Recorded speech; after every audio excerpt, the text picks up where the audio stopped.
ओम नमो भगवते वासुदेवाय। हरे कृष्ण। आप सभी का दिन शुभ हो। कई घाव शरीर पर नहीं होते लेकिन आत्मा तक को कपा जाते हैं और सबसे गहरा दुख तो तब होता है जब चोट वहाँ से मिले जहाँ से हमें सबसे ज़्यादा भरोसा था। किसी ने प्रेम में छला, किसी ने मित्रता में धोखा दिया, तो किसी ने रिश्तों की गरिमा को भुलाकर पीठ पीछे वार किया। आज की ये कथा आषाढ़ मास के 8वें दिन की समर्पित है उन सभी हृदयों को जो अब भी उस विश्वासघात की कसक से उबर नहीं पाए। हे नारायण भगवान, आप तो उन सीता माता के सखा हैं जिन्हें अग्नि परीक्षा के बाद भी संसार ने प्रश्नों से घायल किया। आप उन द्रौपदी के सखा हैं जिन्हें अपनों की सभा में अपमान सहना पड़ा। आपसे बेहतर कौन समझ सकता है कि जब अपना ही साथ छोड़ दे तो मन कितनी देर तक स्वयं को खुद संभाले। आज हम आपसे प्रार्थना करते हैं, उन घावों पर करुणा की अमृत बूंद बनकर बरस जाइए। उस टूटे मन को शांति दीजिए और उस भरोसे को नया जन्म दीजिए, पर इस बार केवल आपके ऊपर। आज की कथा केवल सुनने भर के लिए नहीं, भीतर की उस पीड़ा को ईश्वर के चरणों में रखने का एक स्वर्णिम अवसर है, ताकि वह भार अब हमारी आत्मा पर ना रहे। तो आइए सुनते हैं आज की कथा। भीष्म जी ने कहा, हे ब्राह्मण, जो कर्म सबसे अधिक पुण्यजनक हो, जो संसार में सदा और सबको प्रिय जान पड़ता हो और पूर्व पुरुषों ने जिसका अनुष्ठान किया हो, ऐसा कर्म आप अपनी इच्छा के अनुसार सोचकर बताइए। तब पुलत्स्य जी बोले, राजन, एक समय की बात है, व्यास जी की शिष्य मंडली के समस्त द्विज आदर पूर्वक उन्हें प्रणाम करके धर्म की बात पूछने लगे, ठीक इसी तरह जैसे तुम मुझसे पूछते हो। द्विजों ने पूछा, गुरुदेव, संसार में पुण्य से भी पुण्यतम और सब धर्मों में उत्तम कर्म क्या है? किसका अनुष्ठान करके मनुष्य अक्षय पद को प्राप्त करते हैं? मर्त्यलोक में निवास करने वाले छोटे बड़े सभी वर्णों के लोग जिसका अनुष्ठान कर सके। व्यास जी बोले, शिष्यगण, मैं तुम लोगों को 5 धर्मों के आख्यान सुनाऊंगा। उन 5 में से एक का भी अनुष्ठान करके मनुष्य सुयश, स्वर्ग और मोक्ष भी पा सकता है। माता पिता की पूजा, पति की सेवा, सबके प्रति समान भाव, मित्रों से द्रोह न करना और भगवान श्री विष्णु का भजन करना, ये 5 महायज्ञ हैं। ब्राह्मणों, पहले माता पिता की पूजा करके मनुष्य जिस धर्म का साधन करता है वो इस पृथ्वी पर सैकड़ों यज्ञों और तीर्थ यात्रा आदि के द्वारा भी दुर्लभ है।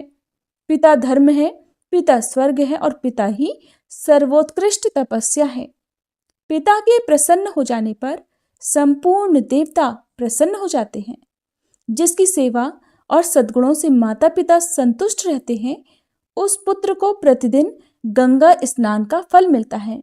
माता सर्वतीर्थमयी है और पिता संपूर्ण देवताओं का स्वरूप है। इसलिए सब प्रकार से यत्नपूर्वक माता पिता का पूजन करना चाहिए।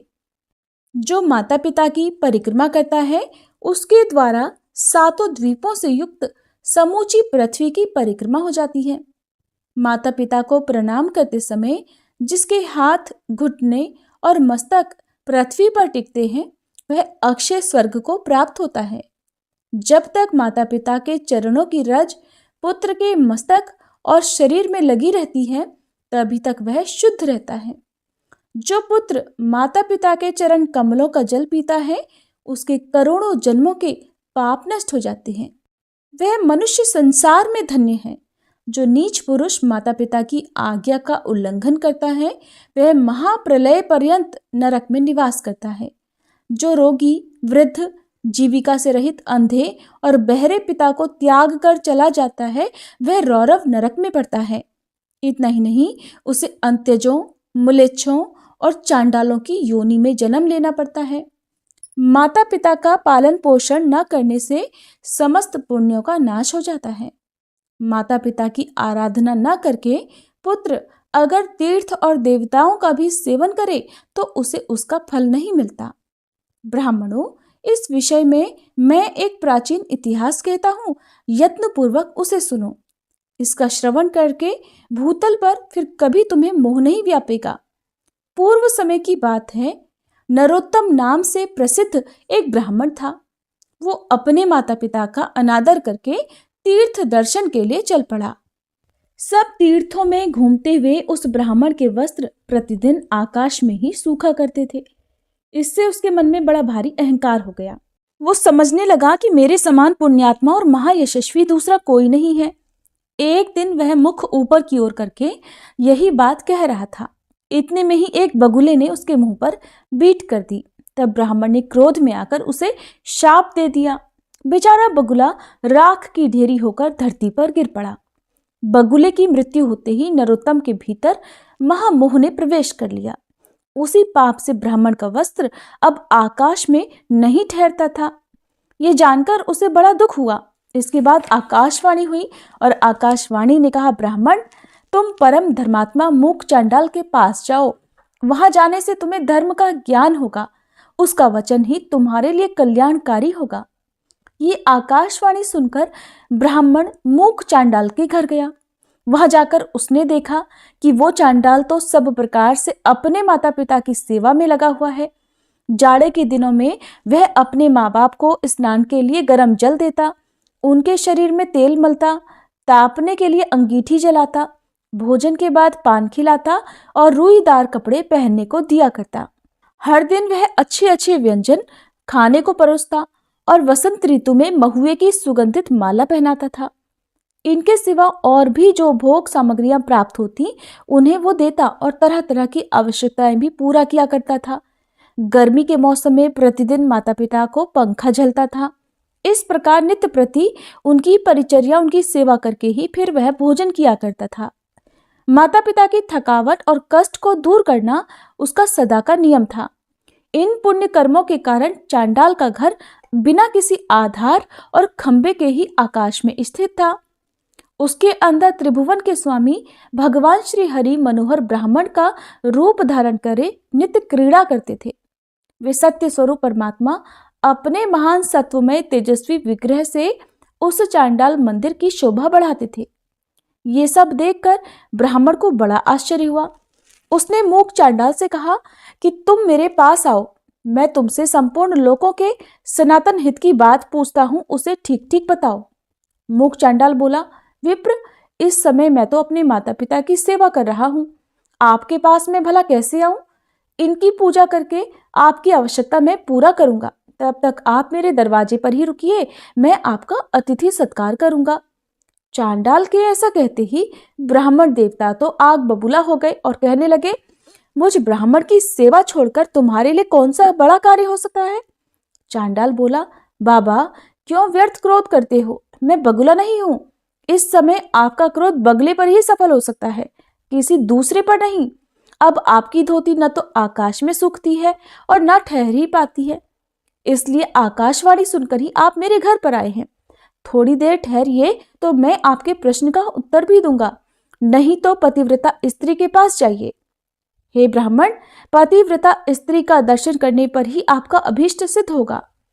व्यास जी कहते हैं, इसके बाद चांडाल के घर से ब्राह्मण रूपधारी भगवान श्री विष्णु ने निकलकर उस ब्राह्मण से कहा, चलो मैं पतिव्रता देवी के घर चलता हूँ। द्विज श्रेष्ठ नरोत्तम कुछ सोचकर उनके साथ चल दिया। उनके मन में बड़ा आश्चर्य हो रहा था। उसने रास्ते में भगवान से पूछा कि विप्रवर, आप इस चांडाल के घर में जहां स्त्रियां रहती हैं, किसके लिए निवास करते हैं?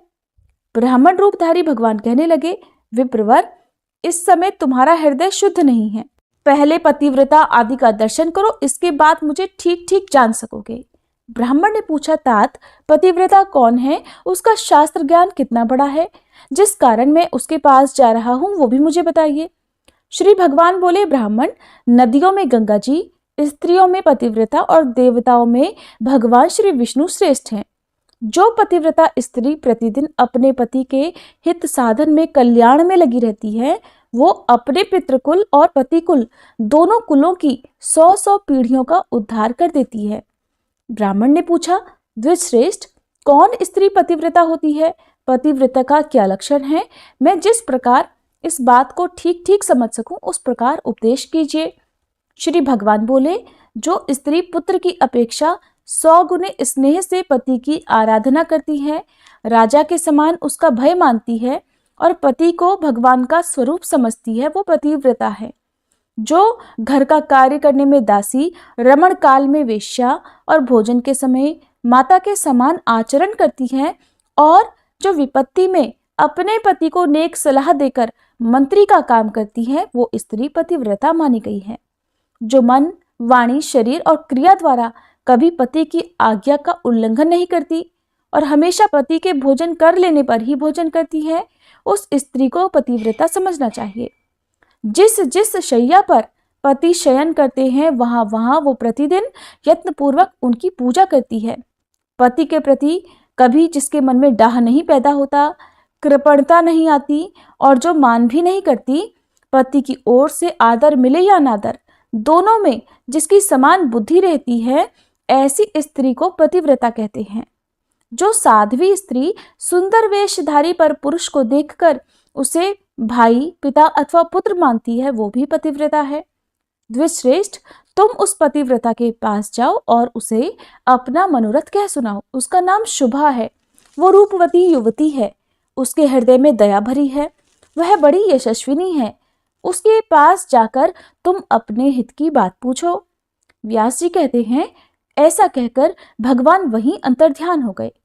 उन्हें अदृश्य होते देख ब्राह्मण को बड़ा आश्चर्य हुआ। फिर उसने पतिव्रता के घर जाकर उसके विषय में पूछा। अतिथि की बोली सुनकर पतिव्रता स्त्री बड़ी तेजी से घर से निकली और ब्राह्मण को आया देखकर दरवाजे पर खड़ी हो गई।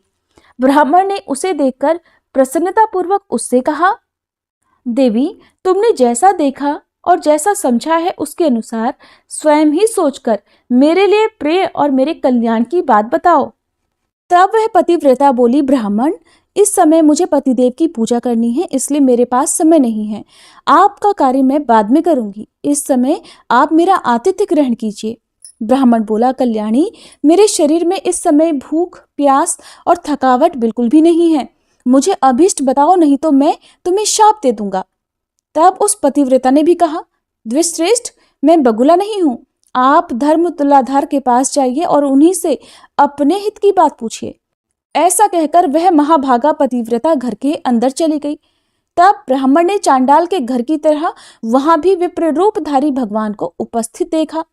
उन्हें देखकर वो बड़े आश्चर्य में पड़ा और कुछ सोच विचार कर उनके पास गया। घर में जाने पर उसे हर्ष में भरे हुए ब्राह्मण और उस पतिव्रता के भी दर्शन हुए। उन्हें देखकर नरोत्तम ब्राह्मण ने कहा, तात, देशांतर में जो घटना घटी थी उसे इस पतिव्रता देवी ने भी बता दिया और चांडाल ने तो बताया ही था। ये लोग भला उस बगुले वाली घटना को कैसे जानते हैं? इस बात को लेकर मुझे बड़ा आश्चर्य हो रहा है। इससे बढ़कर महान आश्चर्य और क्या हो सकता है? श्री भगवान कहने लगे, तात, महात्मा पुरुष अत्यंत पुण्य और सदाचार के बल पर सबका कारण जान लेते हैं, जिससे तुम्हें आश्चर्य हुआ है। मुझे बताओ, इस समय उस पतिव्रता ने तुमसे क्या कहा? ब्राह्मण ने कहा, वो तो मुझे धर्म तुलाधार से प्रश्न करने के लिए उपदेश देती है। श्री भगवान बोले, मुनिश्रेष्ठ, आओ मैं उसके पास चलता हूँ। ऐसा कहकर जब भगवान चलने लगे तब ब्राह्मण ने पूछा कि तुलाधार कहाँ रहता है? श्री भगवान ने कहा, जहाँ मनुष्यों की भीड़ एकत्रित है और जहाँ तरह तरह के द्रव्यों की बिक्री हो रही है, उस बाजार में तुलाधार वैश्य इधर उधर अपना सामान खरीदता और बेचता है। उसने कभी मन, वाणी या क्रिया द्वारा किसी का कुछ नहीं बिगाड़ा, असत्य नहीं बोला और दुष्टता नहीं की। वो सब लोगों के हित में तत्पर रहता है, सब प्राणियों में समान भाव रखता और ढेले, पत्थर और सुवर्ण को एक समान समझता है।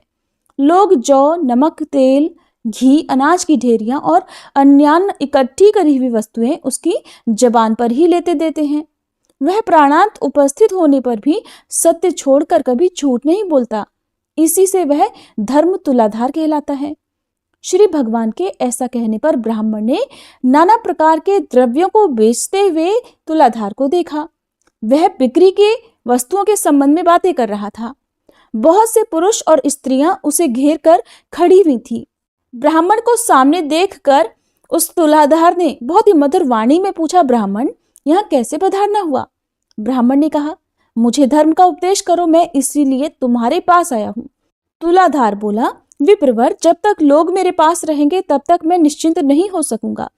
पहर भर रात तक यही हालात रहेंगे। इसलिए आप मेरा उपदेश मानकर धर्माकर के पास जाइए। बगुले की मृत्यु से होने वाला दोष और आकाश में धोती सुखाने का रहस्य, ये सभी बातें आपको आगे चलकर पता चल जाएंगी। धर्माकर का नाम अद्रोहक है, वे बड़े सज्जन हैं, उनके पास जाइए। वहां उनके उपदेश से आपकी कामना सफल होगी। ऐसा कहकर तुलाधार खरीद बिक्री में लग गया। फिर से वही विप्र रूपधारी भगवान सामने उपस्थित थे। उन्हें देखकर नरोत्तम ने पूछा, तात, अब मैं तुलाधार के कहे अनुसार सज्जन अद्रोह के पास जाऊंगा, परंतु मैं तो उनका घर ही नहीं जानता। तब श्री भगवान बोले, चलो मैं तुम्हारे साथ उनके घर चलता हूँ। इसके बाद मार्ग में जाते हुए भगवान से ब्राह्मण ने पूछा, तात, तुलाधार न तो देवताओं और ऋषियों का और न ही पितरों का तर्पण करता है, फिर मेरे साथ घटित हुई घटना को वह कैसे जानता है? इससे मुझे बड़ा आश्चर्य हो रहा है। आप इसका सब कारण बताइए। श्री भगवान कहने लगे, ब्राह्मण, उसने सत्य और समता से तीनों लोगों को जीत लिया है। इसी से उसके ऊपर पितर, देवता और मुनि भी संतुष्ट रहते हैं। धर्मात्मा तुलाधार उपर्युक्त गुणों के कारण ही भूत और भविष्य की सब बातें जानता है। सत्य से बढ़कर कोई धर्म और झूठ से बड़ा दूसरा कोई पाप नहीं है। समता, धर्म और समता ही उत्कृष्ट तपस्या है। जिसके हृदय में सदा समता विराजती है, वही पुरुष संपूर्ण लोकों में श्रेष्ठ, योगियों में गणना करने के योग्य और निर्लोभ होता है। जो सदा इसी प्रकार समतापूर्ण बर्ताव करता है, वह अपनी अनेकों पीढ़ियों का उद्धार कर देता है। समता के प्रभाव से ही धर्मज्ञ पुरुष देवलोक और मनुष्य लोक के संपूर्ण वृतांतों को भी जान लेता है। उसकी देह के अंदर भगवान श्री विष्णु विराजमान रहते हैं। ब्राह्मण ने कहा, विप्रवर, आपकी कृपा से मुझे तुलाधार के सर्वज्ञ होने का कारण तो ज्ञात हो गया। अब अद्रोह का भी जो वृतांत हो वो भी मुझे बताइए। श्री भगवान बोले, विप्रवर, पूर्व समय की बात है। एक राजपुत्र की कुलवती स्त्री बड़ी सुंदर और तरुण अवस्था की थी। वह कामदेव की पत्नी रति और इंद्र की पत्नी शची के समान मन को हरने वाली थी। राजकुमार उसे अपने प्राणों के समान प्यार करते थे। उस सुंदरी पत्नी का नाम भी सुंदरी ही था। एक दिन राजकुमार को राजकार्य के लिए अचानक ही नगर से बाहर जाना पड़ा। उन्होंने मन में सोचा कि मैं प्राणों से भी बढ़कर प्यारी अपनी इस पत्नी को किस जगह पर रखूं, जिससे कि इसके सतीत्व की रक्षा निश्चित रूप से हो सके। इस बात पर खूब विचार करके राजकुमार अचानक अद्रोह के घर पर आए और उनसे अपनी पत्नी की रक्षा का प्रस्ताव करने लगे। उनकी बात सुनकर अद्रोह को बड़ा आश्चर्य हुआ। वे बोले, तात, न तो मैं आपका पिता हूँ, न भाई हूँ, न बांधव हूँ, न आपकी पत्नी के माता या पिता के कुल का ही हूँ, न ही मैं सुहृदयों में से कोई हूँ। फिर मेरे घर में अपनी पत्नी को आप रखकर किस प्रकार निश्चिंत हो सकेंगे? राजकुमार बोले, महात्मन, इस संसार में आपके समान धर्मज्ञ और जितेंद्रिय पुरुष दूसरा कोई नहीं है।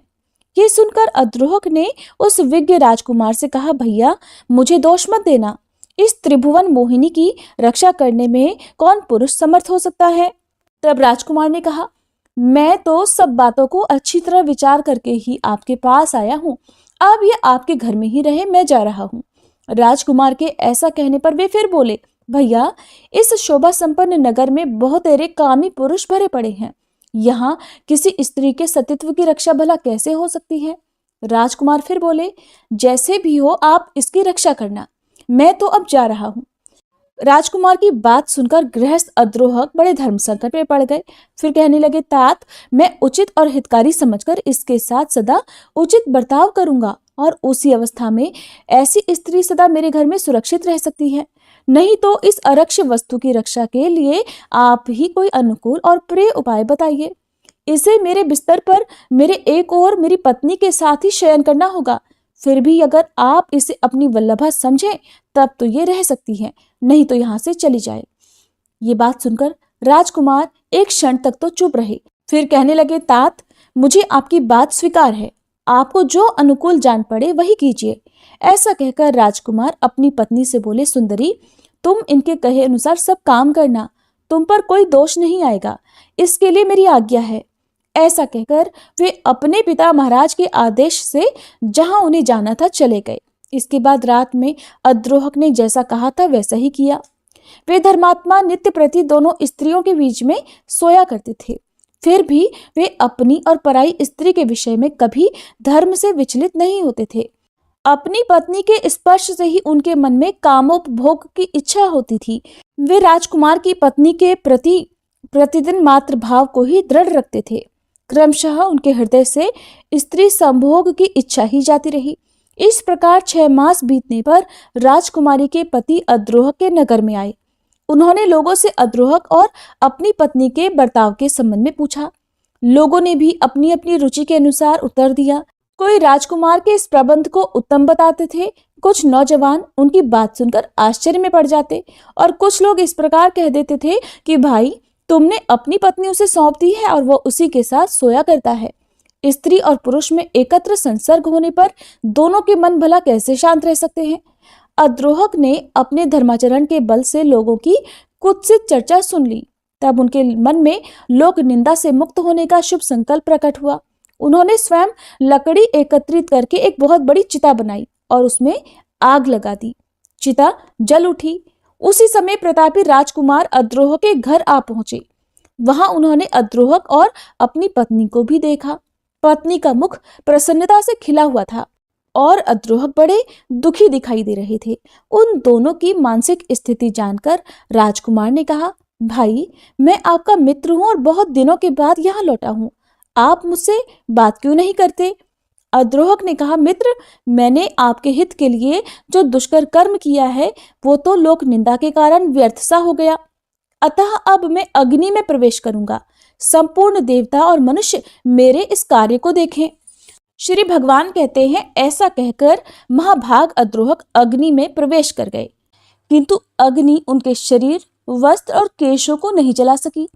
आकाश में खड़े हुए समस्त देवता प्रसन्न होकर उन्हें साधुवाद देने लगे। सबने चारों ओर से उनके मस्तक पर फूलों की वर्षा की। जिन जिन लोगों ने राजकुमार की पत्नी और अद्रोहक के संबंध में कलंक भरी बातें कही थी, उनके मुंह पर नाना प्रकार की कोढ़ हो गई। देवताओं ने वहां उपस्थित होकर अद्रोहक को उस आग से खींचकर बाहर निकाला और बड़ी प्रसन्नता से दिव्य पुष्पों से उनका पूजन किया। उनका चरित्र सुनकर मुनियों को भी बड़ा आश्चर्य हुआ। समस्त मुनियों और विभिन्न वर्णों के मनुष्यों ने उन महातेजस्वी महात्मा का पूजन किया और उन्होंने भी सबका विशेष आदर किया। उस समय देवताओं, असुरों और मनुष्यों ने मिलकर उनका नाम सज्जनाद्रोहक रख दिया। उनके चरणों की धूल से पवित्र हुई भूमि के ऊपर खेती की उपज बहुत अधिक होने लगी। देवताओं ने राजकुमार से कहा कि तुम अब अपनी इस पत्नी को स्वीकार कर लो। इन अद्रोह के समान कोई मनुष्य इस संसार में नहीं हुआ है। इस समय इस पृथ्वी पर दूसरा कोई ऐसा पुरुष नहीं है जिसे काम और लोभ ने परास्त न किया हो। देवता, असुर, मनुष्य, राक्षस, मृग, पक्षी और कीट आदि संपूर्ण प्राणियों के लिए यह काम दुर्जय है।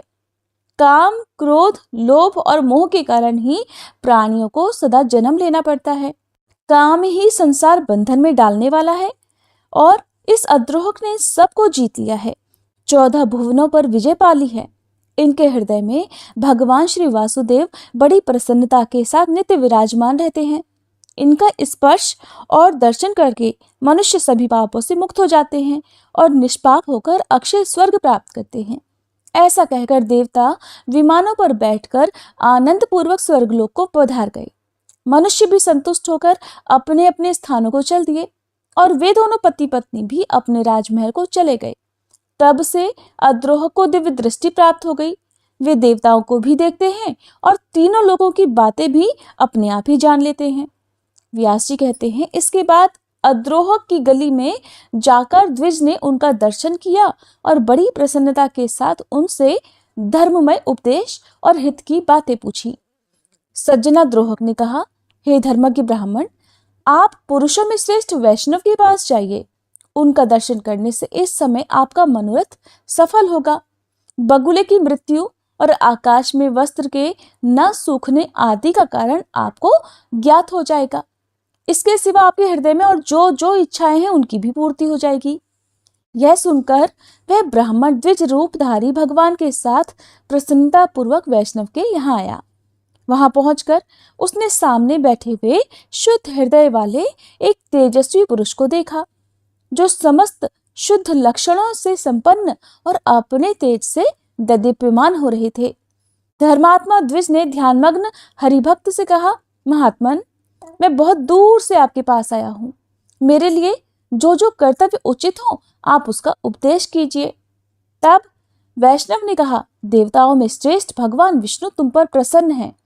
इस समय तुम्हें देखकर मेरा हृदय उल्लसित सा हो रहा है, इसलिए तुम्हें अनुपम कल्याण की प्राप्ति होगी। अब तुम्हारा मनोरथ सफल होगा। मेरे घर में श्री भगवान विष्णु विराजमान हैं। वैष्णव के ऐसा कहने पर ब्राह्मण ने फिर से उनसे कहा, भगवान श्री विष्णु कहाँ हैं? आज कृपा करके मुझे उनका दर्शन करा ही दीजिए। वैष्णव ने कहा, इस सुंदर देवालय में प्रवेश करके तुम परमेश्वर का दर्शन करो। ऐसा करने से तुम्हें जन्म और मृत्यु के बंधन में डालने वाले घोर पापों से मुक्ति मिल जाएगी। उनकी बात सुनकर जब ब्राह्मण ने देव मंदिर में प्रवेश किया तो देखा वे ही विप्र रूपधारी भगवान कमल के आसन पर विराजमान हैं। ब्राह्मण ने मस्तक झुकाकर उन्हें प्रणाम किया और बड़ी प्रसन्नता के साथ उनके दोनों चरण पकड़कर कहने लगे, देवेश्वर, अब मुझ पर प्रसन्न होइए। मैंने पहले आपको नहीं पहचाना था। प्रभु, इस लोक और परलोक में भी मैं आपका किंकर बना रहूं। मधुसूदन, मुझे अपने ऊपर आपका प्रत्यक्ष अनुग्रह दिखाई दिया है। अगर मुझ पर कृपा हो तो मैं आपका साक्षात स्वरूप देखना चाहता हूँ। तब श्री भगवान बोले, भूदेव, तुम्हारे ऊपर मेरा प्रेम सदा ही बना रहता है। मैंने इसने वश ही तुम्हें पुण्यात्मा महापुरुषों का दर्शन कराया है। पुण्यात्मा महात्माओं के एक बार भी दर्शन, स्पर्श, ध्यान और नामोच्चारण करने और उनके साथ वार्तालाप करने से मनुष्य अक्षय स्वर्ग का सुख भोगता है। महापुरुषों का नित्य संग करने से सभी पापों का नाश भी हो जाता है। जिसका मन तपस्वी, राजा और गुरुजनों से कभी द्रोह नहीं करता, वो भी मेरे स्वरूप में लीन हो जाता है। तुम मेरे भक्त और तीर्थ स्वरूप हो, किंतु तुमने बगुले की मृत्यु के लिए जो शाप दिया था, उसके दोष से छुटकारा दिलाने के लिए मैंने ही वहां उपस्थित होकर कहा कि तुम पुण्यवानों में श्रेष्ठ और तीर्थ स्वरूप महात्मा मूक चांडाल के पास जाओ। तात उस महात्मा का दर्शन करके तुमने देखा ही था कि वो किस प्रकार अपने माता पिता का पूजन करता था। उन सभी महात्माओं के दर्शन से, उनके साथ वार्तालाप करने से और मेरा संपर्क होने से आज तुम मेरे मंदिर में आए हो।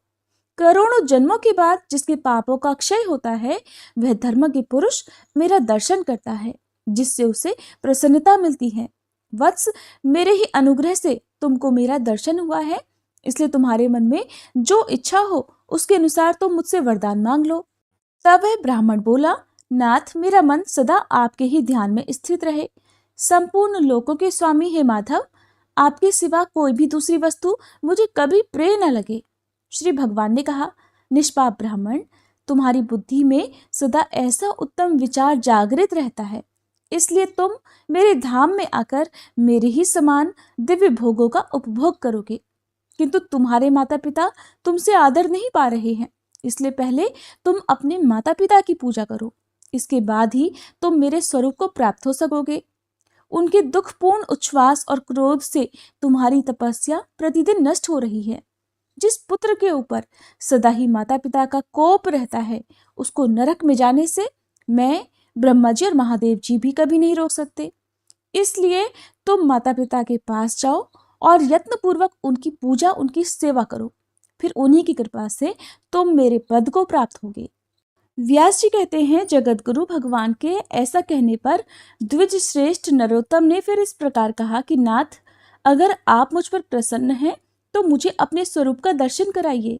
तब संपूर्ण लोकों के एकमात्र कर्ता और ब्राह्मण हितैषी भगवान ने नरोत्तम के प्रेम से प्रसन्न होकर उस पुण्यकर्मा ब्राह्मण को शंख, चक्र, गदा और पद्म धारण किए अपने पुरुषोत्तम रूप का दर्शन कराया। उनके तेज से संपूर्ण जगत व्याप्त हो रहा था। ब्राह्मण ने दंड की तरह धरती पर गिरकर भगवान को प्रणाम किया और कहा, हे जगदीश्वर, आज मेरा जन्म सफल हुआ। आज मेरे नेत्र कल्याणमय हो गए। इस समय मेरे दोनों हाथ प्रशस्त हो गए। आज मैं भी धन्य हो गया। मेरे पूर्वज सनातन ब्रह्मलोक को जा रहे हैं। जनार्दन, आज आपकी कृपा से मेरे बंधु बांधव आनंदित हो रहे हैं। इस समय मेरे सभी मनोरथ सिद्ध हो गए, किंतु नाथ, मूक चंडाल आदि ज्ञानी महात्माओं की बात सोचकर मुझे बड़ा आश्चर्य हो रहा है। भला वे लोग देशांतर में होने वाले मेरे वृतांत को कैसे जानते हैं? मूक चंडाल के घर में आप अत्यंत सुंदर ब्राह्मण का रूप धारण किए विराजमान थे। इसी प्रकार पतिव्रता के घर में, तुलाधार के यहाँ, मित्राद्रोह के भवन में और इन वैष्णव महात्मा के मंदिर में भी आपका दर्शन हुआ है। इन सब बातों का यथार्थ रहस्य क्या है? मुझ पर कृपा करके ये सभी बताइए। श्री भगवान कहने लगे, विप्रवर, मूक चांडाल सदा अपने माता पिता में भक्ति रखता है। शुभा देवी पतिव्रता है। तुलाधार सत्य बोलने वाला है, सब लोगों के प्रति समान भाव रखता है। अद्रोह ने लोभ और काम पर विजय पाई है और वैष्णव मेरा अनन्य भक्त है। इन्हीं सद्गुणों के कारण प्रसन्न होकर मैं इन सब के घर में सानंद निवास करता हूँ। मेरे साथ सरस्वती और लक्ष्मी जी भी इन लोगों के यहाँ उपस्थित रहती हैं। मूक चांडाल त्रिभुवन में सबका कल्याण करने वाला है। चंडाल होने पर भी वो सदाचार में स्थित है, इसलिए देवता उसे ब्राह्मण मानते हैं। पुण्य कर्मों द्वारा मूक चंडाल की बराबरी करने वाला इस संसार में दूसरा कोई नहीं है। वह सदा अपने माता पिता की भक्ति में लीन रहता है। उसने अपनी इस भक्ति के बल से ही तीनों लोगों को जीत लिया है। उसकी माता पिता के प्रति भक्ति को देखकर मैं बहुत संतुष्ट रहता हूँ। इसलिए उसके घर के भीतर आकाश में संपूर्ण देवताओं के साथ मैं ब्राह्मण रूप से निवास करता हूँ। इसी प्रकार मैं उस पतिव्रता के घर, तुलाधार के घर, अद्रोह के भवन और इस वैष्णव के घर में भी सदा निवास करता हूँ। धर्मज्ञ, एक मुहूर्त के लिए भी मैं इन लोगों का घर कभी नहीं छोड़ता। जो पुण्यात्मा हैं वे ही मेरा प्रतिदिन दर्शन कर पाते हैं, दूसरे पापी मनुष्य कभी नहीं कर पाते। तुमने अपने पुण्य के प्रभाव से और मेरी कृपा के कारण ही मेरा दर्शन किया है। अब मैं तुमसे उन महात्माओं के सदाचार का वर्णन करूंगा, तुम ध्यान देकर सुनो। और ऐसे वर्णनों को सुनकर मनुष्य जन्म और मृत्यु के बंधन से सदा सदा के लिए मुक्त हो जाता है। देवताओं में भी पिता और माता से बढ़कर कोई तीर्थ नहीं है। जिसने माता पिता की आराधना की है वही पुरुषों में श्रेष्ठ है। वो मेरे हृदय में रहता है और मैं उसके हृदय में। हम दोनों में कोई अंतर नहीं रह जाता। इहलोक और परलोक में भी वो मेरे ही समान पूज्य है। ब्राह्मण ने पूछा, जगदीश्वर, मोह और अज्ञानवश पहले माता पिता की आराधना न करके फिर भले बुरे का ज्ञान होने पर अगर मनुष्य पुनः माता पिता की सेवा करना चाहे तो उसके लिए क्या क्या कर्तव्य होते हैं?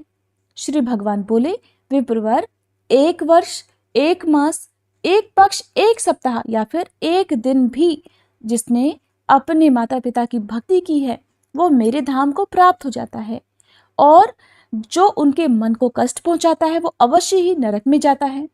जिसने पहले अपने माता पिता की पूजा की हो या न की हो, अगर उनकी मृत्यु के पश्चात वह सांड का दान करता है तो उसे पितृभक्ति का फल मिल जाता है।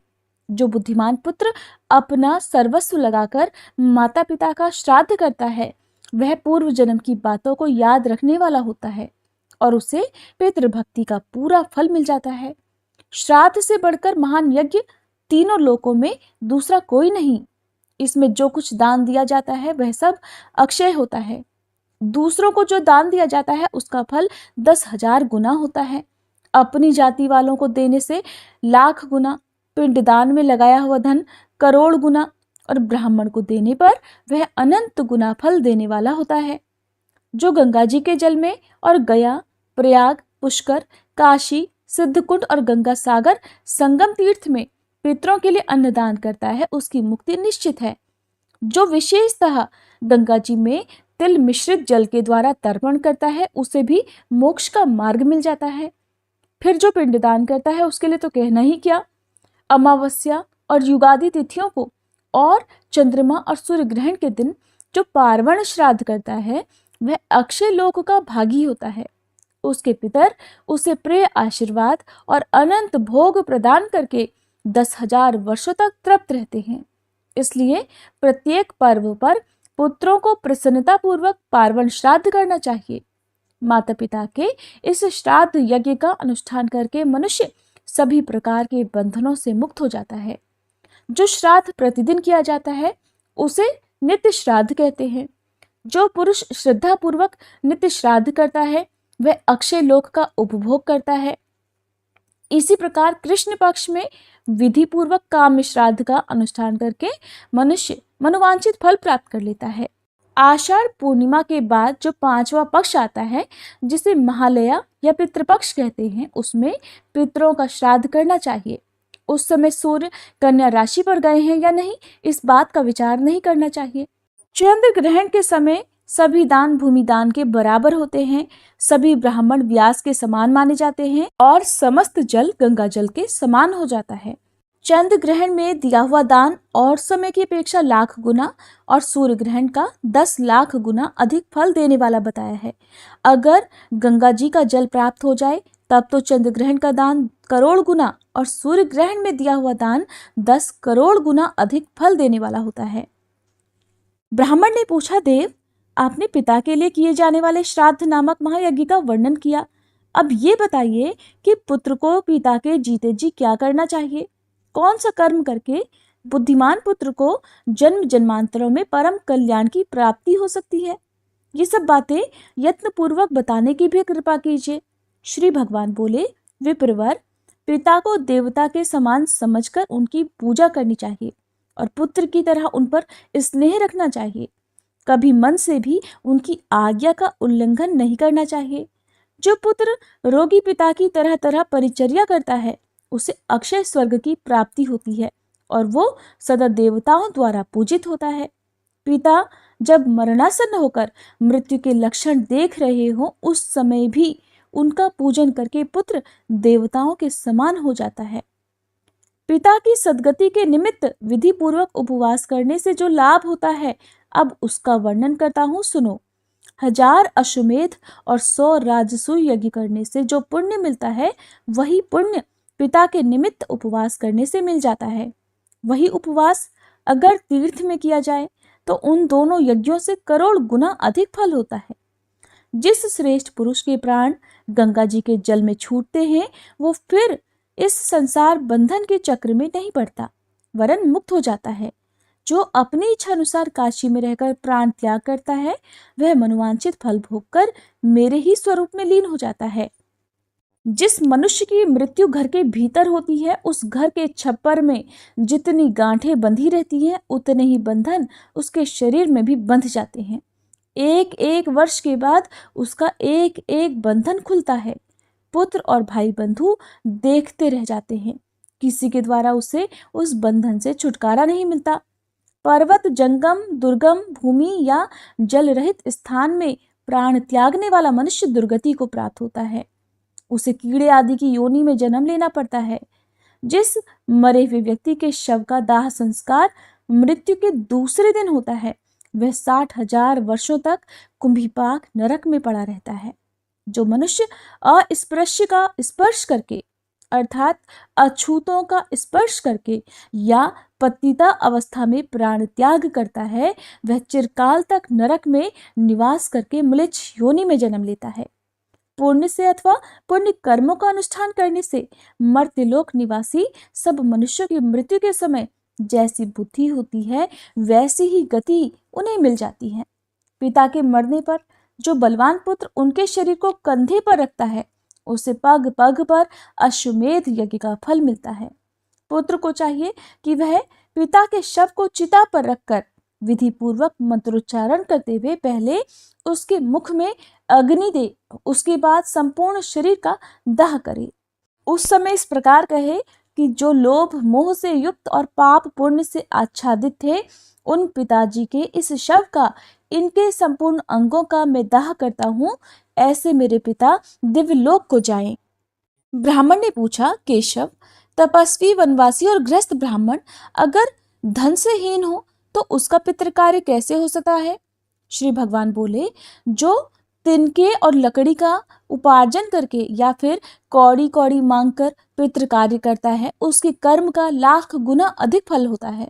कुछ भी ना हो तो पिता की तिथि आने पर जो मनुष्य केवल गौओं को घास खिला देता है, उसे पिंडदान से भी अधिक फल मिल जाता है।